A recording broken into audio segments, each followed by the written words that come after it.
Hi, everyone. Thank you for being here with us tonight. I'm just going to start by saying pop culture has long portrayed archives as dusty and secretive places, and archivists as gatekeepers or caretakers. Those of you joining us might recognize the flaws in those depictions as cliche or sensationalized, and perhaps your personal experiences have shattered those notions altogether. And as I recall my introduction to archives, I must admit my own thinking was flawed, but in a different way. I usually thought of an archive in its entirety as a basket filled with singular archival items and overlooked the fact that an archive is typically made up of multiple collections, each with its own arrangement and origin. I was probably thinking along those lines for several reasons, one being that unless you're an archivist, it's rare to be in the presence of and browse a collection from end to end. So tonight I want to focus on the Kennywood Park Records as a whole collection to highlight some less seen or less apparent aspects of what we do in archives. In particular, how the size of a collection will influence, for better or worse, how it's processed and disseminated. In terms of size, the Kennywood collection consists of 143 boxes. Believe it or not, there are some collections at other institutions that are thousands of boxes. But in the context of my personal experience and our collections here, it's quite large, especially in comparison to those that are small enough to fit into one folder. A view of the unprocessed collection can be seen in the left-hand photo. You can notice the grocery bags and brown cardboard and plastic bins interspersed throughout the rows of white boxes. The image to the right depicts the same view, but a year later, after the less desirable housing has been replaced with acid-free boxes made for preservation. And it's funny that despite all the work that's been done, it looks relatively similar. In fact, it's still on the same shelves, but more uniform in appearance.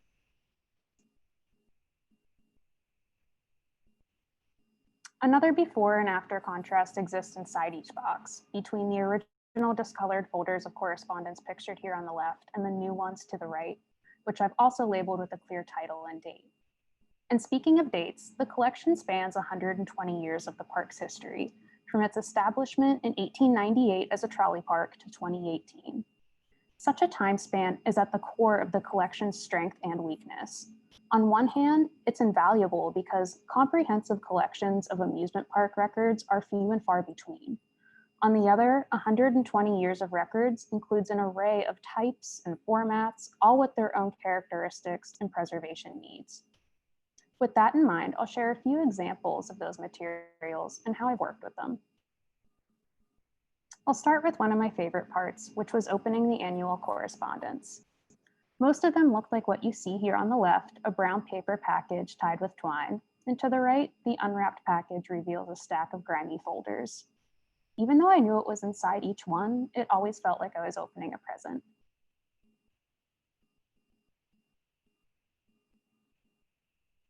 And inside of a lot of these packages, the earlier correspondence in particular, from about 1920 to 1950, involves sifting through papers with the translucent look and feel of onion skin. This photo features letters about Waco airplanes from 1928 and serves as a great example of that translucency. Surely you can imagine how easy it is to tear this type of paper, which could be why it took me longer to work through these years of correspondence than later years. Similar to the onion skin paper, but worse, were the shoe boxes of newspaper clippings. Most were like the one you see here, falling apart at the seams, some pieces more yellowed and brittle than others. But despite my most careful handling, the floor of my workspace is still peppered with paper crumbs.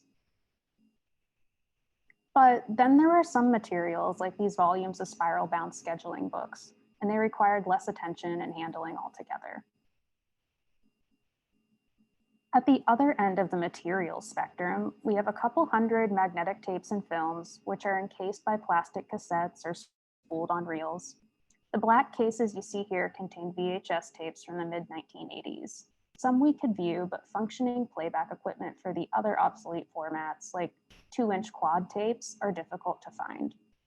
Fortunately, most of these items were labeled with titles and dates prior to our acquisition of the collection, but viewing the playable tapes to confirm those details was tiring at times. Looking for a commercial or headline about Kennywood within 2 hours of recorded television felt like searching for a needle in a haystack.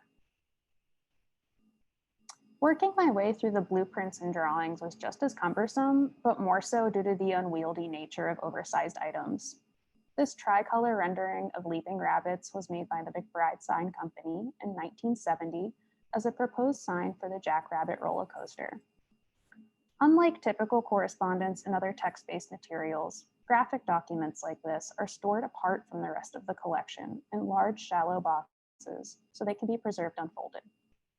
It's a little different with blueprints because multiple drawings usually pertain to the same thing, so they get rolled together onto cardboard tubes, which are then wrapped in preservation cellophane and tied with cotton string. And now for my personal favorite, the photographs, which range greatly in age and dimension. On the left, you see the largest in the collection, which is a black and white panorama of the pool from 1925. It's roughly 2.5 feet long and 10 feet wide. On the right is our smallest. At 2 by 2.5 inches, this view of the airship's ride from across the lagoon is easily cradled in the palm of my hand. These photos certainly can't be housed together due to their size. They're also set apart by their subject matter, which brings me to my next point. I've talked about the physical aspects of processing this collection and how it's shaped my day-to-day activities throughout the past year, but let me fill you in on the less tangible part of processing that I've been conducting simultaneously, which is arranging and describing all of the materials. So in order for the collection to be useful to patrons, it has to be arranged and described in a finding aid. In a general sense, describing a collection is less straightforward than rehousing the materials, but it's equally influenced by collection size. For those who are unfamiliar, it might help to think of a finding aid as a menu to the collection. I've included this picture of a Kennywood menu from 1942, simply to represent my analogy. As a side note, upon closer inspection, you can see handwritten price increases, which were made by order of the Office of Price Administration during World War II. Anyway, we know menus are often arranged into broad categories by types of food, followed by specific dishes, which sometimes list the main ingredients.